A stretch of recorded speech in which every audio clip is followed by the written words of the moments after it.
Uh, Mike, do you ever see a situation where you would support giving vouchers or tax credits to parents to send their kids to private schools?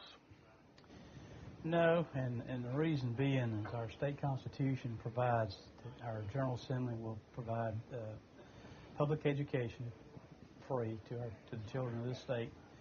Nowhere does it say private. I know there's a lot of groups out there that would like to see South Carolina used as a guinea pig to test vouchers and tax credits, but I don't want to see that because I think it'll pull away from our public education. I'm a product of public education. My kids are a product of public education. I support it. We've got really good schools in Spartanburg County. They're not perfect. There's still plenty of room for improvement, but I think a private voucher system would take away from our improvement capabilities. And the other thing is this voucher group has tried to get this approved for about the last 3 years, and nowhere in their plan did they have any accountability for private schools, and that's just not acceptable. Okay. There are a couple of plans that have been floated about school consolidation. Would you support school consolidation for Spartanburg County? I've had that question asked a lot, and while I'm open to innovative ideas that will help kids graduate from school, help them be better prepared for college and or the workforce, I can see no opportunity for consolidation helping either of those issues, nor helping taxpayers. Back in 2002, I was chair of the chamber, and we did a study comparing Greenville to Spartanburg, the 7 districts of Spartanburg to the 1 district in Greenville. And the numbers showed by the students that Spartanburg was cheaper to operate than was Greenville County. So, and then when I'm talking to the constituents in District 34, I get the impression from talking to them that even if it costs more, they like the schools the way they are. So I think that's a school district choice to make on their own.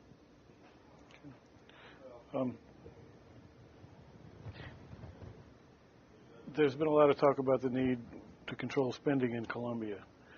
Are spending caps the best way to do that? That's been debated.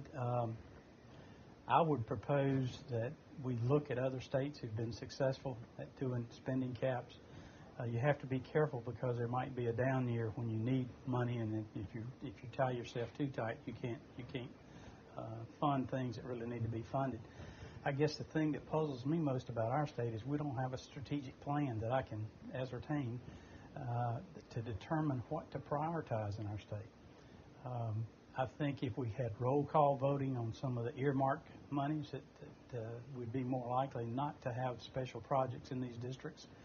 But I do think we need zero-based budgeting from all the state agencies. I've seen this time and time. I've even seen it in business where you'll fund a program and the program is obsolete, but yet the funding stays in the budget. The people are still there, and it's not being utilized. What will you do to bring new companies, new jobs to South Carolina? Well, I have a history of bringing jobs to this county, and I want to continue that. One of the things we've got, I think, is great asset in place. It's a relationship between Clemson ICAR and Spartanburg Community College and the county, in that we'll take innovation from their research facility, bring it to the manufacturing facility, and take it onto the market. That's one phase. We've got an accelerated business center where we can actually give space to existing industries to expand and beta test new product lines, or we can give space to a new industry to help train them, their employees, set up manufacturing, build their business, and then they can move out into their own facility. We're also doing a small business incubator where we can actually grow our own businesses in Spartanburg County. So we've got a lot of things in place, but the key ingredient to that, to all of that, is to increase our per capita income. We've got to raise the educational attainment level of the citizens of this county in order to be competitive in the global market. Okay. You mentioned your role with the Chamber. Given your past history ties to business, how can the voters be sure that you'll work in their best interest and not just for, say, the business community?